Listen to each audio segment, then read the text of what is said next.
प्रत्येक व्यक्तीच्या स्वभावाचे आणि नशिबाचे विश्लेषण ज्योतिषशास्त्रामध्ये ग्रह आणि नक्षत्रांच्या स्थितीच्या आधारे केले गेले आहे.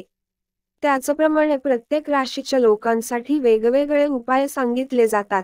या उपायांचे पालन केल्याने व्यक्तीला अनेक सकारात्मक परिणाम पाहायला मिळतात.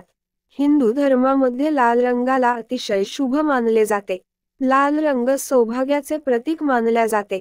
अनेक लोक त्यांच्या मनगटावर लाल रंगाचा दोरा बांधतात, पण काही राशीच्या लोकांसाठी लाल रंगाचा दोरा बांधणे अशुभ ठरू शकते.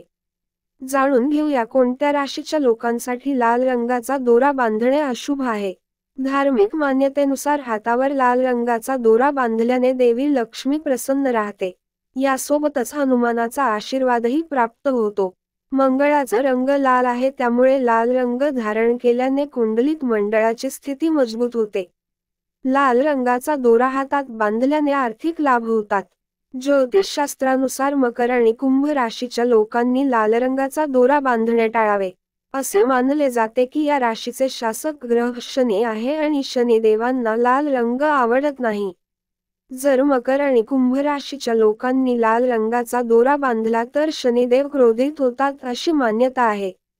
कुंभ राशीचे लोक बुद्धिमान आणि सर्जनशील असतात, पण ही लोक काही प्रमाणात अहंकारी असतात.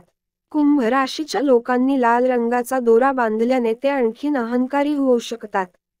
यामुळे इतरांपासून ते दूर जायला लागतात. म्हणून कुंभ राशीच्या लोकांनी हातावर लाल रंगाचा दोरा बांधणे टाळावे. मकर रास असणारे सहनशील आणि मेहनत असतात, पण शनिदेवाच्या प्रतिकूल प्रभावामुळे त्यांच्या जीवनात अनेकदा चढउतार येत असतात. लाल रंगाचा दोरा हातात बांधल्यानंतर आयुष्यात येणारे चढ-उतार आणखीन वाढतात. त्यामुळे मकर राशीच्या व्यक्तीने हातावर लाल रंगाचा दोरा बांधणे टाळावे.